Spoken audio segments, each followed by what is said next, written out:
Hello mga kabayan, ito na lang po ang inyong Junjun. At napansin ko lang no, sa TikTok ko na panay mga kababalaghan yung nakikita ko tukol naman sa karagatan. No, kung ano yung mga nakikita kong parang pinopost. No, hindi lang sa Pilipinas, sa ibang bansa din, no, yung mga fish kills, marami, tas mga kung ano-anong nahuhuli nilang isda, kung ano-ano yung mga nakikita nila sa ilalim na parang mukhang mga halimaw na isda, no? Tapos ito nga, itong video na magre-react ako, kasi ito yung parang medyo medyo malinaw, alam mo yon.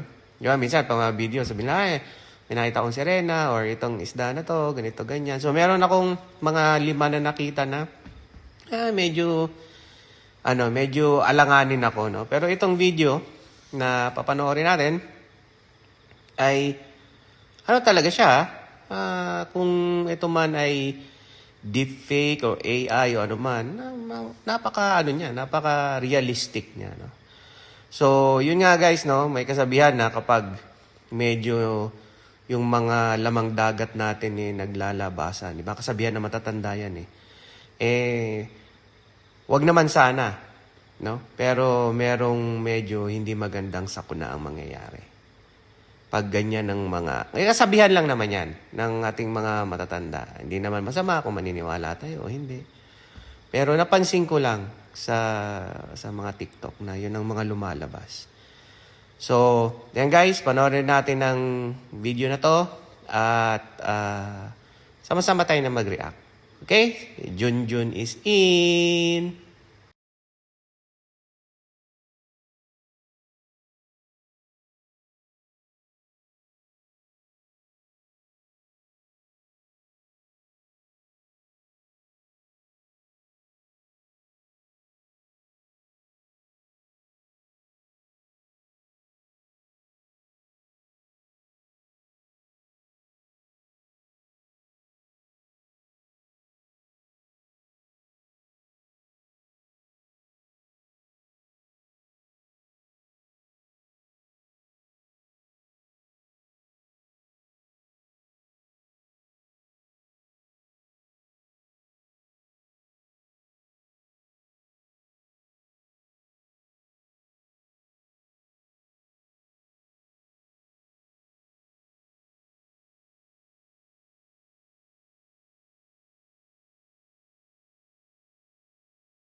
So, ayan na nga, kabayan. Di ba? Nakita nyo yung sa video.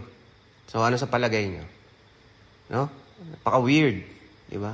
Masyadong kakaiba na. Okay? So, kung mayroon man po kayong napapansin na mga lumalabas sa inyong mga social media, no? So, parang ako, kasi napansin ko lang na ganun.